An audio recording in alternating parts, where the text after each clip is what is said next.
In the last year, we've covered JetBlue a few times, one of the carriers that calls the northeastern part of the United States its home. Mainly in Boston and New York, they started as a low-cost carrier and have now morphed into one of the major players in the United States, now venturing across the Atlantic as well. We've covered their new business class, as well as their economy on their inaugural flight to Edinburgh. Today, however, we're going to try out their Mint 1.0, or their original business class, on their transcontinental flight from New York's JFK to San Francisco. We've also talked about how JFK likes to organize their terminals. Terminal 5, however, is home to JetBlue and only JetBlue, and you can see that as we enter from the AirTrain or the curb and see all of the JetBlue specific signage, something that isn't totally apparent in the other terminals. The check-in style here is mostly self-service kiosks. Passengers can get their boarding pass, bag tags, and drop the bags off without ever having to talk to a person. Unless you want to, there are a few desks if you need to ask some questions. For those passengers traveling in the Mint business class cabin, there are two sections specifically for Mint customers to check in. If you're in the terminal, there are some signs pointing you towards them. If you're at the curb outside, you just have to look for the standout Mint section. Now, there's nothing too special about these areas, mostly just that they're reserved exclusively for Mint passengers or Mosaic customers, which is the highest level of JetBlue's status program. Once you get inside, you can head up to the desk to check your bags and check in like you would with any other agent, although they do have a fridge if you want water before continuing on your journey. With TSA pre-check, security took about 10 minutes and then we were out into the terminal. I was actually running quite late for this flight, so I borrowed some of this footage from the Edinburgh inaugural if it looks familiar to you. But essentially, the Terminal 5 here at JFK has a few wings of gates, each one lined with plenty of restaurants and shops. One of the biggest critiques JetBlue gets, however, is their lack of a lounge. Most airlines, especially the ones flying on these premium routes such as Los Angeles and San Francisco from New York, have their premium cabins and their world-class lounges. JetBlue has a pretty good business class built up, but when you're at the airport, your experience isn't much different from anyone else.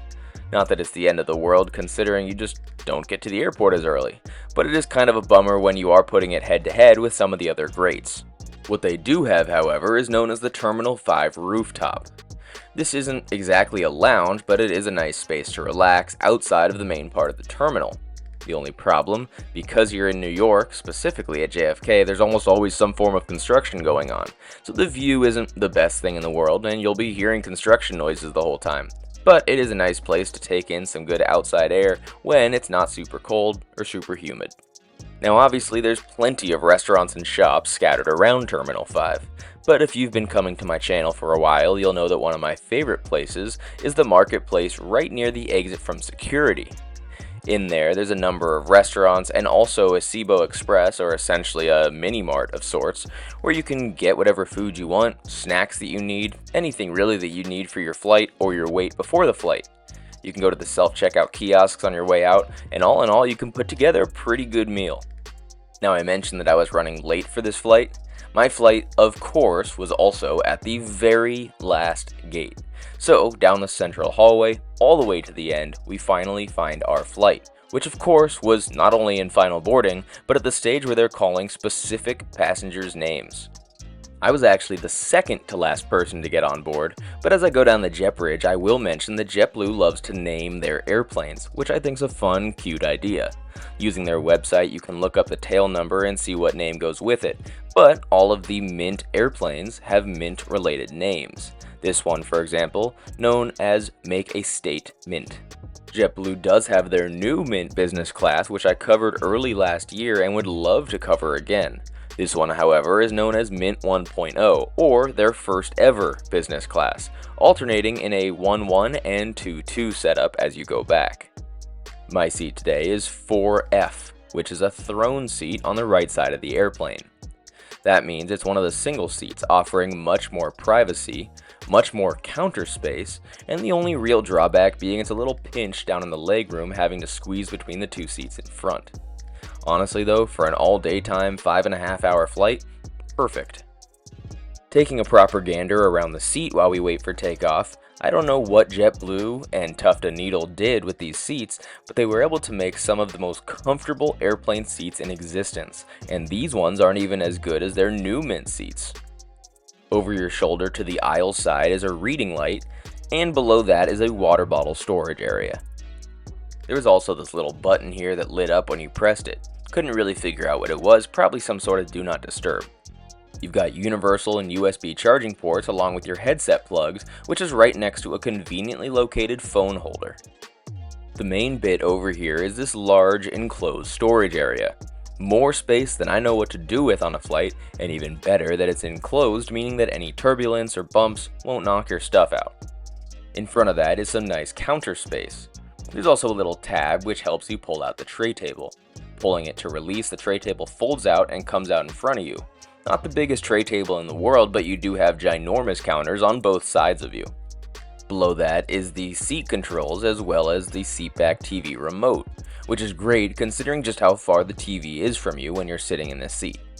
And in the throne seats, and only in the throne seats, you have a closing door with a little switch on the counter. Locked for takeoff and landing, but we got it shut once we got in the air. Across from the counter is of course the seat back in front of you, and at the bottom is a little pocket which I used to store my shoes once we got in flight. Now the seats aren't the tallest thing in the world, so to help a little bit with privacy they add these partitions on the top of the seats. Not exactly the best thing in the world since they're see-through, but you'd be surprised how much it helps. In front of you of course is your seatback TV, and below that is yet another storage pocket. Can't hold anything too heavy or it hangs down, but a good size for chargers or something. As mentioned, one of the only drawbacks of this seat is how tight the footwell is. You can pretty much only sleep on your back and there's still not a ton of room for your feet. We'll see that more when we get in flight. Perfectly comfy for today's flight though. Thought we were done with storage? Think again, because on your right side you have yet another counter. This one 3 times as big as the one on the other side. And I hope you brought your devices and chargers because you have another 2 universal charging ports with USB outlets. And of course, shout out to narrow-body airplanes for having the individual overhead air vents at each seat. For the amenities, starting off with the bedding, it's actually the same package we got on our transatlantic journey with JetBlue. Not that it's that much longer than the transcontinental journeys, but we do get a comforter and a pillow. The pillow's pretty comfortable, kind of a memory foam material. The comforter is also pretty comfy. I was able to get some good sleep when I did use it flying from Paris to New York. The geniuses at Tuft & Needle definitely put some thought into this blanket. You'll see that with these buttons. Seems strange, you don't usually see buttons, however the reason being is you can organize it in a number of different ways depending on how you're trying to sleep or even just relax. All business class passengers also got these noise cancelling headphones from Think Sound. We of course got the water bottle and there was a pre-departure beverage, but I boarded a little bit late to get one for myself. These amenity kits are also new since the last time I flew with JetBlue. It's a nice touch even if they are somewhat basic with some of the normal amenity kit items. I did appreciate the mouthwash, but especially the face masks. You can also see their designs that if you fly JetBlue Mint more frequently, you can snap them together and have a good little travel pack. When JetBlue first started, they were definitely more of a budget carrier. As the flagship of David Neeleman's portfolio, their main goal is connecting New England with the rest of the country. They have added some perks since then, such as TVs and charging ports, but one thing I'll say is that I've always enjoyed my flights with JetBlue. Some people argue their route network isn't as big as some of the others, and that might be true, but they do have a great product no matter which cabin you're in. As a matter of fact, they actually have the best legroom of any economy class in the United States. In 2013, however, they decided to roll out a business class product for the first time in history. What we're sitting in today, Mint 1.0, was their idea. Basically, on their premium routes like New York to San Francisco and Los Angeles, they were to put this cabin configuration. That would allow for people to build up more miles, choose them over other competitors, and also just offer a generally better product to those who could pay a little bit more for it. I will say it's kind of funny looking at the fact that it was marketed as $600 fares for this. Nowadays, you'll find fares over $1,000 pretty consistently, even closer to $2,000. This changed even more recently with the rollout of the A321neo and their European flights. Since COVID, they rolled out their new Mint business class. As mentioned, I covered that in a video going from Paris to New York earlier last year, and I would love to try it out again. That was my first ever flight in JetBlue's business class, this being my second. One thing I will say is I do miss that one now being in this Mint 1.0, but JetBlue's charm isn't necessarily in their hard product, so the soft product is where they can really shine through.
And as we climb away from the concrete jungle where dreams are made of, it was time for that last amenity to make the seat even more comfortable.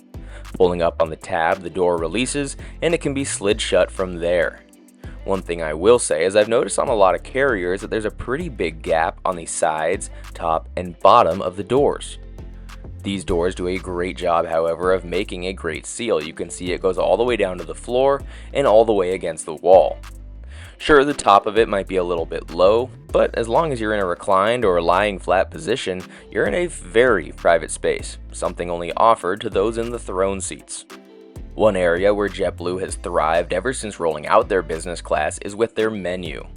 Signed by both flight attendants at the bottom and on the back with a custom Spotify playlist and some information about the people who designed the menu. You'll see that it's more of a tapas style food where you get 3 different small plates and a dessert to go along with that. There's also some soft drinks on that menu as well as a separate slip with the cocktails on one side and the wines on the other side. Unfortunately, with JetBlue's older seat, we also get their older in-flight entertainment system. It does have live TV, which is kind of fun. You don't see much on airplanes nowadays. The guide wasn't working, but it was fun to flip through channels. It almost feels more like laying down in your living room. There's also some movies and TV shows on demand available for watch, even if they haven't exactly figured out the definition of what a comedy is. The touch also wasn't the best in the world, so I ended up using my remote for most of the flight. The music was cool, but the coolest part was the live ATC, for people who want to listen in to what's going on the other side of the cockpit door. There's a few other options to learn about JetBlue and different entertainment. They also have the map. Unfortunately, it's not adjustable, but it goes through a slideshow of all the information about the flight. The in-flight entertainment system might be a bit older, but the in-flight Wi-Fi is a completely different story. Pretty much on every JetBlue flight, you can connect to their Fly-Fi. Not only do you have Wi-Fi on every flight, it's 100% free for all passengers on board. All you gotta do is connect to the Fly-Fi, head over to flyfi.com and connect to the internet from there. I was also genuinely impressed with the internet speed. That goes for pretty much all my JetBlue flights. To start the meal, we got this placemat, which was a thick paper but the shape of the table. We also got possibly the most plain and dry crackers that mankind has ever seen. At least I was able to couple it with my favorite perk of JetBlue, Dunkin' Donuts coffee. Now, JetBlue has a one-tray service, which is kind of a drawback, but the tapas style is still very much enjoyed. As mentioned, we get 3 plates along with the dessert. I chose to go with the farro salad, which came with tomato, radish, pistachio, parmesan, and a lemon vinaigrette, and was super tasty. I also got the chicken, which came with eggplant caponata and a pine nut crumble, also super tasty. And to wrap it up, the pork shoulder with red pepper mostarda and cracklings, also super tasty. Obviously, I had to go with the vanilla gelato. It was the only dessert choice, but super tasty. All in all, JetBlue has always thrived in their meal selection. Even if it is a one-tray service, some of the best stuff you can find in the United States. Now, it might be a daytime flight, so I'm not sleeping, but that doesn't mean we can't enjoy some luxury, so it's time to check out the bed. After all, that's what a lot of people look for in their business class seat. Using the seat controls on the side of the armrest, we can lower the seat all the way flat. Now, when I say all the way flat, it does turn into a flat surface, but it does lay at a little bit of an angle. That being said, the seat is super comfortable and makes for a pretty good bed on these flights. Only thing that can make it better is by dressing it up with the bedding. Starting off with the pillow. As mentioned, it's a good size and super comfortable material if you do like more of a memory foam type texture. Couple that with the blanket, I chose not to do any of the buttons and instead just drape it out like any normal comforter. Not super thick, but honestly the cabin was a good temperature. Now, some people call me crazy, but honestly the gold standard of airplane bedding for me is United's Polaris class. I don't think anything in the world touches that. I think they offer plenty of good bedding and the seat itself is pretty comfortable. JetBlue, however, might be a close second, just in terms of how comfortable everything is, both the seat cushion and the bedding itself. I talked about it before, but now you can see it in action. The footwell of these single throne seats are just pretty narrow. You can pretty much forget about sleeping on your side, and even on your back, there's not a ton of space for your feet, left, right, or up, down. To make everything just a bit more cozy, we'll start off by closing the windows so I at least don't have the glare of the sun on me. I then use the seat controls to turn off the floor light, which is down by the footwell area. You also open the overhead air vent to set your perfect temperature between that and your comforter. And with that, you've got a perfectly concocted cocoon to sleep on your transcontinental flight. The only drawback being that I would probably end up waking up every now and then if I did sleep, just because I wouldn't be able to toss and turn. But when it comes down to it, everything else gets an A+ for me. And if you do get snacky in the middle of the flight, they do have an area at the back of business class accessible by both economy and business class passengers known as the pantry, which they keep stocked full of soft drinks and snacks for anyone to grab whenever they want. Obviously, being a narrow body, the restrooms on the A321 aren't huge, but I do appreciate JetBlue adding their own personal touches in the patterns, which you'll find throughout the cabins, airports, and website. The flight attendants also came by with snacks for business class passengers, and I chose to go with the chocolate-covered vanilla bean cashews, which were delicious. Now, one of the biggest complaints that the public has towards JetBlue is their lack of a solid route network. If you're in a major city, you probably have JetBlue service, albeit probably just to Boston and New York, maybe Fort Lauderdale as well if you're lucky. That's pretty much the problem though, is that United, Delta, Southwest, a lot of these other major airlines have hundreds of routes around the country connecting you through multiple hubs, not all cornered on one coast. JetBlue has tried to combat this, however, the only problem being that they're much smaller than these other major airlines. To combat that, they have tried mergers. They tried to acquire Virgin America, which failed. Turns out they actually talked to Alaska Airlines about a merger way back when, which also failed, which leaves them, at the current moment at least, to try and grow on their own since their Spirit Airlines deal fell through as well. They do have a pretty big share of New York's JFK Airport, which is their main hub and their largest airline there. Boston being their secondary hub, which is a little bit smaller than New York but has been important to them since their launch. Then Fort Lauderdale down south, which is a little bit smaller, but still a good hub for them. In the last 5 to 10 years though, however, their focus has shifted. They've definitely wanted to go transatlantic, and since COVID, once they acquired the correct aircraft, they've been able to grow out of JFK and some out of Boston to places like Amsterdam, Dublin, the UK, and France. In the meantime, they've also been trying to grow out west and struggling. They failed on a merger with Virgin America, which would have given them bases in San Francisco and Los Angeles. They apparently were talking to Alaska Airlines at one point, which would have given them hubs in Seattle, Portland, and San Francisco. And then recently, their Spirit Airlines deal fell through as well. This means that, at the moment, they're kind of operating on their own, and they're really struggling to get out of the Northeast. The biggest problem being that since they've been focusing on transatlantic and the West Coast, they've kind of let the Boston hub slip a little bit. There's been some open gate slots and Delta has slid in. Delta now has a sizable share of the Boston traffic and also is opening a flagship lounge there.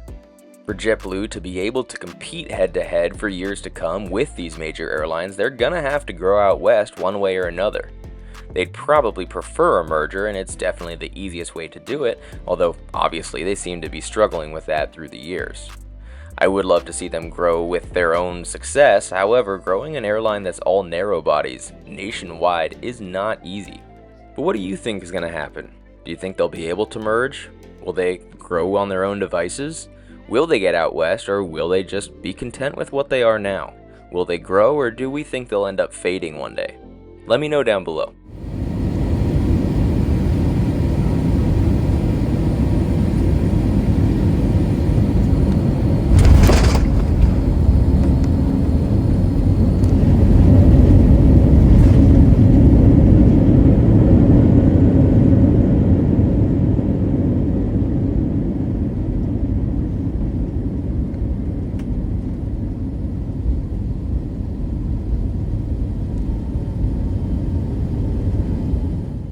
Welcome to San Francisco, where the lavatory door flew open on landing. As we taxi in, like usual, we'll talk about our final thoughts on JetBlue's Mint 1.0 business class product. Now, as mentioned, this is my second time flying business class with JetBlue, the other time being in their new Mint business class, so I was excited to see this one in action, considering I've walked right past it to my economy seat many times in the past. What I've come to find is that the seat's definitely outdated, but I wouldn't say it's uncomfortable. I very much enjoyed the journey. I thought the amenities were top tier, the food was top tier, and that's stuff that would stick around with a new cabin. If we're being honest, the option between a 2-2 or 1-1 setup, the 1-1s being with closing doors and more storage than you know what to do with, definitely keeps these seats competitive in today's day and age, where business class, especially on these transcontinental routes, is as competitive as always.